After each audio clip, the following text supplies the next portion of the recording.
Hello students. आज तक हमने पढ़ा था पीएन जंक्शन डायोड और उसके अलग अलग टाइप्स। डायोड ये तो टू टर्मिनल डिवाइस है। आज हम पढ़ेंगे ट्रांजिस्टर जो थ्री टर्मिनल डिवाइस है। सेमीकंडक्टर का यूज करके ये जो डिवाइस बनता है ट्रांजिस्टर, ये कई एप्लीकेशन में काम आता है, लेकिन इसके मेन एप्लीकेशन जो है वो है एम्पलीफायर और ट्रांजिस्टर एज स्विच। मैं बता दूं आपको, आज घड़ी में हमारे घर पर जो अलग अलग इलेक्ट्रॉनिक्स इक्विपमेंट होते हैं, जैसे कि लैपटॉप है, मोबाइल्स है, कंप्यूटर है या और कोई म्यूजिक सिस्टम की डिवाइसेस है, ये डिवाइसेस के अंदर कई आईसीज यूज करते हैं। आईसी का मतलब यह है कि इंटीग्रेटेड सर्किट्स। इंटीग्रेटेड सर्किट्स में एक छोटे आईसी में हजारों ट्रांजिस्टर्स, डायोड्स, रजिस्टर रहते हैं जो इंटीग्रेटेड यानी कि एक छोटे से चिप में समा जाते हैं। ये तभी मुमकिन है जब ट्रांजिस्टर का खोज हुई या ट्रांजिस्टर का जो इजाद हुआ, उसके बाद ही हम ये जो आईसीज इसका निर्माण हुआ। उसके बाद हम देखते हैं कि दिन ब दिन जो साइज होते जा रहा है लैपटॉप और जो आपके टैब या कंप्यूटर का, ये छोटा छोटा होते जा रहा है। इसका वजह यह है कि ट्रांजिस्टर की जो इन्वेंशन हुआ उसके बाद ही आईसी तैयार हुई और आईसी का छोटा छोटा साइज होके आज इक्विपमेंट काफी कॉम्पैक्ट हो चुके हैं। इसलिए ट्रांजिस्टर एक बहुत इंपॉर्टेंट डिवाइस है जो उसका बेसिक है। ट्रांजिस्टर का मतलब क्या?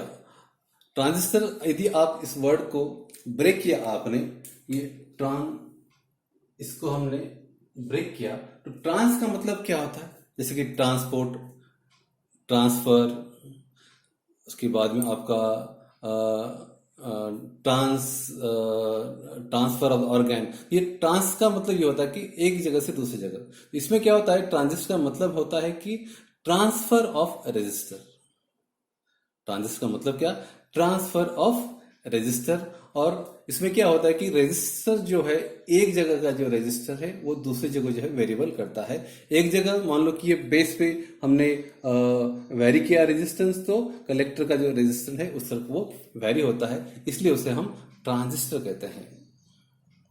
ट्रांजिस्टर के मेनली दो टाइप है, बाइपोलर ट्रांजिस्टर और यूनिपोलर ट्रांजिस्टर। बाइपोलर ट्रांजिस्टर जो है उसके दो टाइप, एनपीएन और पीएनपी। यूनिपोलर जो है वो आपके सिलेबस में नहीं है। यूनिपोलर ट्रांजिस्टर इस कैटेगरी में आपके एफईटी, मॉसफेट वो आते हैं जो आपकी शायद सिलेबस के बाहर है। तो हमारा कंसर्न है अभी एनपीएन ट्रांजिस्टर और पीएनपी ट्रांजिस्टर।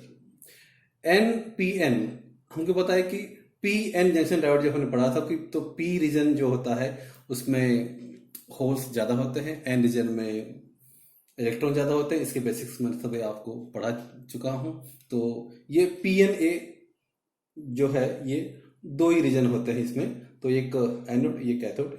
यहां पर ऐसे नहीं, यहां पर एनपीएन, एनपीएन मतलब एनपी उसे पीएन, यानी कि तीन इसमें रीजन रहते हैं। और तीन रीजन जो है जैसे कि एमिटर, बेस और कलेक्टर। और इसी प्रकार इधर भी आप देखेंगे पीएनपी है, ये पीएनपी ट्रांजिस्टर में आप देखेंगे एमिटर, बेस और कलेक्टर। इसका जो सिंबल है ये आप देखेंगे तो ये एमिटर जो है, एमिटर को एक एरो लगा हुआ है। ये एरो दिखाता है आपको डायरेक्शन ऑफ करंट। एरो दिखाता है आपको डायरेक्शन ऑफ करंट। यहां देखेंगे आप कि एरो ऊपर जा रहा है, इसका मतलब क्या कि करंट ऊपर की तरफ फ्लो हो रहा है। इसमें देखेंगे कि एमिटर का जो एरो है वो अंदर जा रहा है, इसका मतलब डायरेक्शन ऑफ करंट उसी प्रकार रहेंगे।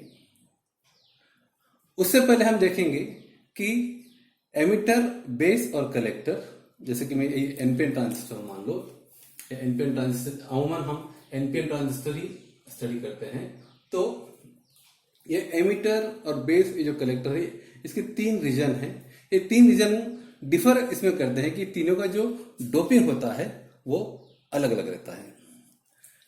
एमिटर का विड्थ ये मॉडरेट रहता है, मतलब कि बेस एकदम पतला, एमिटर उससे थोड़ा चौड़ा यानी कि विड्थ में ज्यादा, और कलेक्टर काफी बड़ा होता है। लेकिन इसमें एक डिफरेंस ये है कि इसका जो डोपिंग है, एमिटर ये हेवीली डोप रहता है, बेस ये लाइटली डोप रहता है, और कलेक्टर जो है वो मॉडरेटली डोप रहता है। Emitter heavily dope, base lightly dope, और कलेक्टर जो है वो मॉडरेटली डोप रहता है, और उनके थिकनेस भी डिफरेंट रहते हैं। आप देख सकते हैं यहाँ ये काफी विड्थ ज्यादा है इसकी, बेस काफी पतला है, लेकिन यहाँ पे मैंने थोड़ा ज्यादा बताया, लेकिन उसके बाद में एमिटर उससे ज्यादा होता है। अब इसमें इंपॉर्टेंट बात यह है कि इसके एरो का जो डायरेक्शन है एमिटर का, वो कैसे समझना चाहिए। वो समझने के लिए मैं बताऊं आपको कि एमिटर और बेस, एमिटर और बेस, इसे यदि हम फॉरवर्ड बायस में कंसिडर करते हैं, इसे हम फॉरवर्ड बायस में कंसिडर करते हैं, तो अपने आप आपको डायरेक्शन ऑफ करंट मिलेगा। आपको पता है कि P यदि हम पॉजिटिव जोड़ते हैं, N यदि हम नेगेटिव जोड़ते हैं, तो ये डायोड बन जाएगा फॉरवर्ड बायस। जब ये डायोड बन जाएगा फॉरवर्ड बायस, तो हमें पता है कि करंट फ्लो ये ऐसे होगा, करंट फ्लो ये ऐसे होगा। जब ये डायोड फॉरवर्ड बायस लगा देंगे हम इसे, तो ये जो करंट है, करंट डायरेक्शन ऐसे होगा, करंट डायरेक्शन ऐसे होगा। तो यहां देखिए, तो इसे हमें फॉरवर्ड बायस लगा दिया एक ट्रांजिस्टर को, तो क्या है, ये जो एमिटर है, ओके, और ये आपका बेस है, ओके। इसे जब हम फॉरवर्ड बायस लगा, बेस जो है आपका P है, तो इसको हम पॉजिटिव लगाया, ये जो नेगेटिव टर्मिनल है ये एमिटर लगाया, ये बन गया फॉरवर्ड बायस।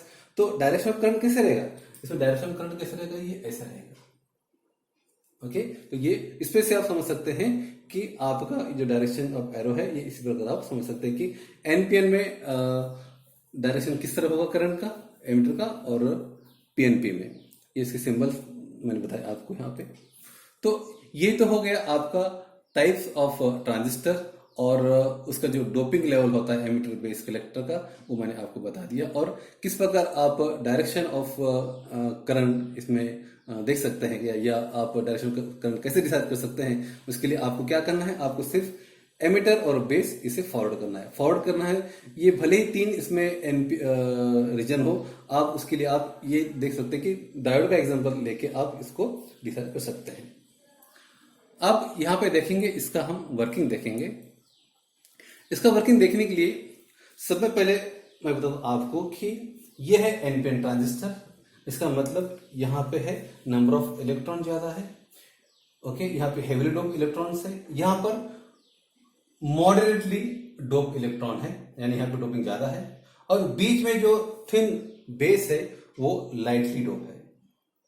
अब हम ये करते हैं कि इसको जो बेस का जो कनेक्शन ये निकाल लेता हूं मैं यहाँ पे अभी तो, और मान लो आपका सर्किट इतना ही है, यानी कि ये जो एनपीएन ट्रांजिस्टर है, इसको मैंने ये जो एमिटर टर्मिनल है यानी कि एन रीजन, ये मैंने जोड़ दिया है नेगेटिव को, और ये जो यहाँ का जो नेगेटिव है इलेक्ट्रॉन रीजन, ये जोड़ दिया मैंने यहाँ पे पॉजिटिव को।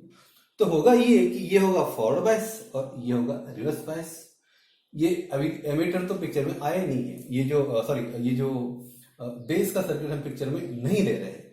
तो मान लो इतना ही सर्किट तो होगा क्या कि ये तो फॉरवर्ड बायस होगा, ओके, लेकिन ये जो रिवर्स बायस होने के कारण इसमें कोई भी करंट फ्लो नहीं होगा। ये बैटरी कोशिश करेंगी कि इस प्रकार करंट फ्लो करने की कोशिश करेंगी, लेकिन ये क्योंकि ये रिवर्स बायस है तो इसमें से करंट फ्लो नहीं होगा, ओके। लेकिन जब मैं इस बेस को एक पोटेंशियल देता हूं, जब बेस को मैं एक बैटरी लगाता हूं, तो मैंने बेस को क्या किया, ये P है, रीजन P है, P को मैंने यहाँ पे positive terminal of the battery में लगाया, और ये जो नेगेटिव टर्मिनल है ये मैंने यहां लगा दिया जो N है। तो इससे होगा क्या, इससे ये होगा कि ये जो रीजन है ये आपका होगा फॉरवर्ड, ये आपका फॉरवर्ड बायस हो जाएगा, और ये रहेगा आपका रिवर्स बायस। तो इस केस में क्या होगा, इस केस में ये होगा कि जब ये मैंने बैटरी यहां लगाया या वोल्टेज दिया, यहाँ VB वोल्टेज, VB इसलिए करा मैं आपको कि क्योंकि यहाँ पे बेस है, यहाँ पे एमिटर है, इसलिए मैं उसे VB वोल्टेज कर रहा हूं, voltage at the base and emitter. तो इसमें होगा क्या कि ये जो इलेक्ट्रॉन्स है, this electron will get attracted toward the battery, this electron will get attracted toward the battery. लेकिन यहाँ का डोपिंग कम है, यहाँ का डोपिंग कम है और यहाँ का वोल्टेज भी काफी कम रहता है इसके मुकाबले। तो होगा क्या कि यहाँ पे बहुत कम इलेक्ट्रॉन इस तरफ फ्लो होंगे, बहुत कम इलेक्ट्रॉन इस तरफ फ्लो होंगे, और इलेक्ट्रॉन इस तरफ फ्लो होंगे बहुत कम, तो थोड़ा करंट यहाँ फ्लो होगा। आपको पता है direction of current flow is opposite to direction of electron. तो जब कम इलेक्ट्रॉन यहां से फ्लो होंगे क्योंकि बैटरी यहाँ पे इसका वोल्टेज कम है और यहाँ पे ये रीजन कम डोप है। लेकिन होगा क्या कि जब ये हमने बायसिंग दिया तब यहाँ के इलेक्ट्रॉन की काइनेटिक एनर्जी बढ़ जाएगी और यहाँ पे हाई पोटेंशियल होने के कारण क्या होगा कि large electron will flow in this region. अब मैं फिर से बताता हूं, यहां पे कम इलेक्ट्रॉन फ्लो होंगे लेकिन यहां पे हाई वोल्टेज होने के कारण होगा क्या कि this electron will get kinetic energy, their kinetic energy will increase, और ये they electron will get, they will penetrate this base region से होते हुए ये सब इलेक्ट्रॉन इस तरफ फ्लो होंगे। तो direction of electron will be like this, और इस तरफ डायरेक्शन ऑफ इलेक्ट्रॉन होने के बाद आपको पता है कि direction of current will be like this, direction of current will be like this. Electron किस तरफ फ्लो होंगे और आपका करंट जो है ऐसे फ्लो होगा। तो इसमें बड़ा काम किसने किया है? बड़ा काम तो किया है इस बेस ने। जब तक बेस तो लाइटली डोप है, यहां तो दिखता है कि बेस जो है काफी निग्लिजिबल डोप जिसमें किया है, लेकिन सारा जो काम जो है वो बेस करता है। बेस को हमने जब तक सप्लाई नहीं दिया तब तक कोई भी करंट इसमें फ्लो नहीं हुआ। जैसे हमने बेस को फॉरवर्ड बायस किया, बेस एमिटर फॉरवर्ड बायस किया, तो हुआ क्या कि ये हो गया फॉरवर्ड बायस, और फॉरवर्ड बायस होने के कारण क्या हुआ कि इलेक्ट्रॉन इस तरफ फ्लो हुए, इस तरह ये इसकी फ्लो होने के कारण बाकी इलेक्ट्रॉन जो वो आपका जो बेस रीजन है उसको क्रॉस करके वो चले गए इस तरफ, इलेक्ट्रॉन इस तरफ फ्लो हो गए और इस करंट इस तरफ फ्लो होगा।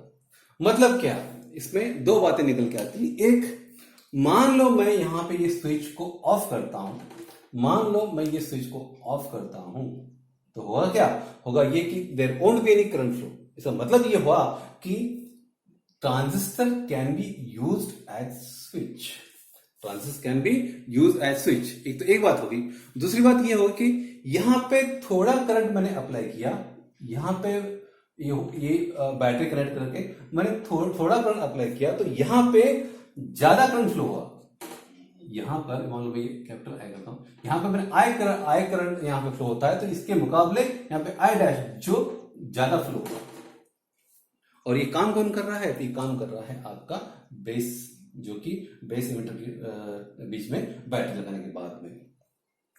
तो यही इसकी जो प्रॉपर्टी है ये हम यूज करते हैं as a amplifier, transistor as a amplifier. पहले किसमें देखा हमने कि transistor as a switch use किया हमने, यहाँ पे बेस का यहाँ पे यदि कट ऑफ कर दिया तो ये this act as a switch. लेकिन इन नॉर्मल केस जैसे हमने इसमें बैटरी लगाई हुई है, तो यहाँ पे यदि हम वोल्टेज देते हैं तो यहाँ का करंट बढ़ता है, तो उसके मुकाबले यहाँ का करंट काफी बढ़ता है। इसका मतलब क्या हो गया कि transistor is use as a amplifier. अब मैं आपको बता दूं कि एम्पलीफायर क्या होता है।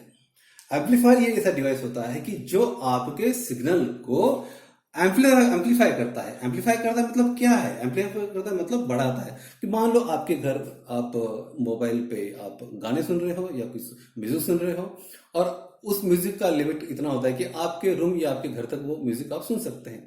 लेकिन आप चाहते हैं कि ये म्यूजिक या इस गाने आप बाहर लोगों को सुनाएं, तो आपको क्या करना पड़ेगा? आपको स्पीकर लगाना पड़ेगा। तो जब आप बड़ा स्पीकर लगाओगे तो उसके बीच आपको एम्पलीफायर यूज करना पड़ेगा।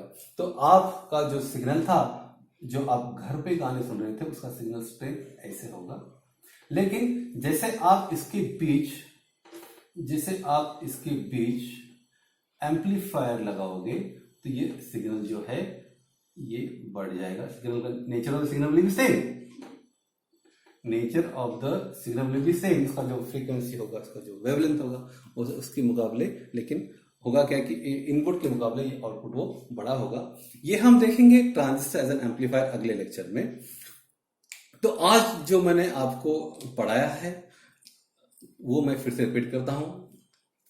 Transistor means transfer of resistor. जो आपका यहाँ रेजिस्टर वैरी होता है तो उसके मुकाबले यहाँ पे रेजिस्टर काफी वैरी होता है, इसलिए उसको ट्रांजिस्टर कहा जाता है। ट्रांजिस्टर के मेनली दो टाइप है, बायपोलर ट्रांजिस्टर। बायपोलर ट्रांजिस्टर हम उसे इसीलिए कहते हैं क्योंकि बायपोलर मतलब उसमें होल और इलेक्ट्रॉन ये दोनों भी रोल प्ले करते हैं उसके फंक्शनिंग में, इसलिए हम उसे बायपोलर ट्रांजिस्टर कहते हैं। एग्जाम में कई बार क्वेश्चन पूछते हैं कि what is mean by bipolar, तो उसका आंसर ये है कि बायपोलर का मतलब ये है कि इसमें इलेक्ट्रॉन और होल ये दोनों भी पार्टिसिपेट करते हैं उसके फंक्शनिंग में, इसलिए हम कहते हैं बायपोलर। और दूसरा एक टाइप है यूनिपोलर ट्रांजिस्टर। यूनिपोलर ट्रांजिस्टर जिसमें कि एक तो इलेक्ट्रॉन या होल काम करते हैं, लेकिन ये आपके सिलेबस की बाहर की बात है। इसमें एफईटी आता है, मॉसफेट आता है, तो ये अभी हम नहीं सीखेंगे। अब ये बायपोलर जो ट्रांजिस्टर है उसके दो टाइप है, एनपीएन और पीएनपी। एनपीएन और पीएनपी ट्रांजिस्टर के जो सिंबल है वो यहां मैंने दिखाया आपको कि ये हो गया आपका एनपीएन ट्रांजिस्टर का सिंबल और ये आपका पीएनपी ट्रांजिस्टर सिंबल। इसमें ये जो एरो है वो एरो दिखाता है आपको डायरेक्शन ऑफ करंट, जो कि एरो एमिटर को लगा रहता है। जब इसका हम ये देखते हैं, डोपिंग देखते हैं, तो ये मान लो एमिटर और ये बेस और ये कलेक्टर है, तो कलेक्टर ये मॉडरेटली डोप रहता है, एमिटर ये थिन रहता है और लाइटली डोप रहता है, और एमिटर जो रहता है वो हेवीली डोप रहता है। तो ये तो इसका डोपिंग का हो गया। थिकनेस आप देखते हैं कि बेस काफी थिन रहता है और उसके बाद एमिटर को ज्यादा बड़ा रहता है, उसके बाद ज्यादा बड़ा आपका कलेक्टर का विड्थ रहता है। इसमें देखा आपने कि to decide the direction of current हम देखते हैं कि बेस और एमिटर इसको यदि हम फॉरवर्ड करते हैं तो आप देखते हैं कि जो एमिटर है ये एन है, ये हमने neutral terminal negative terminal battery पे लगाया है, और बेस है जो हम पॉजिटिव टर्मिनल पे लगाया, तो इसमें हम समझते हैं कि जब ऐसा है तो करंट फ्लो होगा ऐसे, इसका मतलब एरो यहाँ आएगा। ओके, और इसका हम जब वर्किंग देखते हैं तो हमने देखा कि यहाँ पर पहले हमने क्या किया कि पहले इस सर्किट को हमने पिक्चर में नहीं लाया, पहले सिर्फ इसको हमने फॉरवर्ड बायस किया था। ये जो एन था इसको यहाँ कनेक्ट किया, और यहाँ पर जो एन रीजन है इसको हमने यहाँ पे पॉजिटिव यानी कि रिवर्स में कनेक्ट किया, तो देखा हमने कि कोई भी करंट फ्लो नहीं हुआ। लेकिन जैसे ही हमने यहाँ पर बेस एमिटर वोल्टेज अप्लाई किया तो हुआ ये कि इस वोल्टेज के कारण यहाँ के जो इलेक्ट्रॉन्स है तो कुछ इलेक्ट्रॉन यहाँ इधर फ्लो है, बेस पॉजिटिव टर्मिनल की तरफ फ्लो है, लेकिन बहुत सारे इलेक्ट्रॉन जो है वो आपके कलेक्टर तरफ फ्लो है। तो मतलब यहाँ पे small amount of current will be flowed through the base reason, लेकिन यहाँ पर आपका ज्यादा करंट इस तरफ फ्लो होगा, कलेक्टर करंट काफी फ्लो होगा, और इधर इलेक्ट्रॉन फ्लो हो रहे हैं आपके पॉजिटिव टर्मिनल की तरफ, इसलिए आपका जो डायरेक्शन ऑफ कन्वेंशनल करंट रहेगा वो ऐसा रहेगा। और यही इसकी जो प्रॉपर्टी है ये हम यूज करते हैं एज अ स्विच, मतलब ये कट कर दिया तो आपका इसका फंक्शनिंग बंद यानी कि ऑफ हो जाएगा। लेकिन ये जैसे हम ऑन करते हैं तो इसे हम एज एन एम्पलीफायर बोल के यूज कर सकते हैं, क्योंकि जो हम इनपुट देते हैं उसके मुकाबले आपका आउटपुट जो करंट है वो काफी बढ़ जाता है। So transistor is use as an amplifier. इसमें बाकी और भी बायसिंग के टाइप होते हैं, जैसे कि आपका common base, common emitter, common collector. तो यहां आप देखेंगे कि ये जो है ये आपका कॉमन एमिटर है। कॉमन एमिटर का मतलब क्या है कि इसका जो एमिटर है ये कॉमन है, एमिटर कॉमन है, मतलब एमिटर से ही एक कनेक्शन गया है बेस को, और एमिटर से ही एक कनेक्शन गया है कलेक्टर को, मतलब कॉमन क्या हो गया, कॉमन एमिटर हो गया। कॉमन बेस में क्या होगा, कॉमन बेस में ये होगा कि ये बेस कॉमन होगा और यहां से दो कनेक्शन जाएंगे, एक जाएगा आपके एमिटर को, एक जाएगा आपके कलेक्टर को, हो जाएगा कॉमन बेस। इधर हम देखते हैं कॉमन कलेक्टर। कॉमन कलेक्टर हुआ तो ये कलेक्टर सी टर्मिनल जो आपका कॉमन होगा, तो ये सी से बी तक एक कनेक्शन जाएगा और सी से ई को एक कनेक्शन जाएगा, हो जाएगा कॉमन कलेक्टर। इसमें और भी बायसिंग होती है, जैसे कि forward bias, forward reverse bias, वो हम आगे पढ़ेंगे। तो आज के लिए इतना ही। Thank you.